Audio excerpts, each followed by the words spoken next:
Jeg hedder Michael Thiler, og jeg er borgmester i Høje-Taastrup Kommune, og det er sådan, at i år der bidrager Høje-Taastrup Kommune med en case på Pitch and Danzig, og den case, vi bidrager med, det er det her, der handler om uddannelse til alle, altså den udfordring, der ligger i at få alle unge til at tage en ungdomsuddannelse.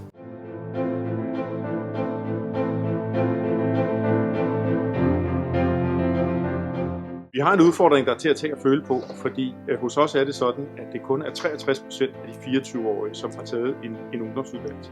Og det betyder jo selvfølgelig noget for de unge. Det betyder noget for deres jobmuligheder. Det betyder noget for deres livskvalitet. Men det betyder også noget for samfundet, fordi vi kommer til som samfund at mangle kvalificeret arbejdskraft.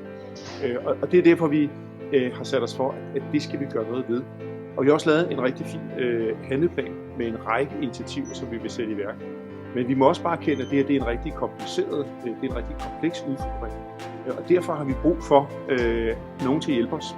Vi kan ikke klare det hele selv. Vi har brug for, at de unge går med. Vi har brug for, at uddannelsesinstitutionerne går med. Og vi har brug for, at erhvervslivet går med for at løfte dem.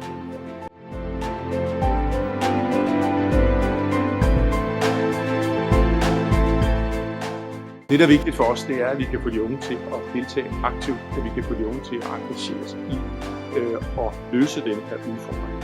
Fordi når det kommer til stykket, så er det jo de unge, der bedst ved, hvordan man løser det her, hvordan man får de unge til at tage en ungdomsuddannelse. Så vi har simpelthen brug for de unges hjælp. Vi har brug for, at de engagerer sig, og vi kan ikke gøre det alene.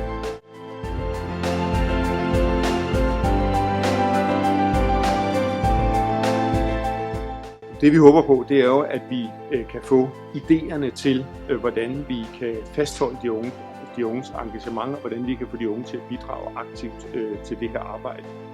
Vi har jo selv overvejet, at vi skulle danne et ungeråd for at have det som sparringspartner i vores arbejde. Men det kan sagtens være, at vi skal have et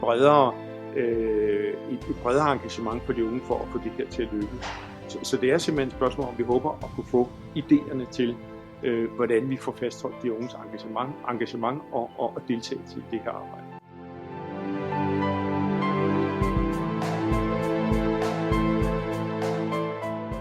Vi har allerede forsøgt at få inddraget de unge i det her arbejde. Vi holdt sådan et kick-off arrangement, hvor vi havde uddannelsesinstitutioner med, vi havde unge med, vi havde byrådsmedlemmer med, vi havde mange af interessenterne med, og hele det kick-off arrangement, det handlede jo om at få genereret en masse idéer til, hvad kan man gøre for at få flere til at tage en uddannelse.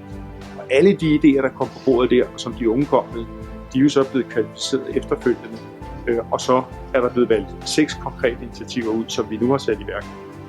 Men dermed er arbejdet ikke færdigt. Vi skal stadigvæk have de unge med, vi skal stadig have idéer til, hvordan får vi de unge engageret i det her arbejde.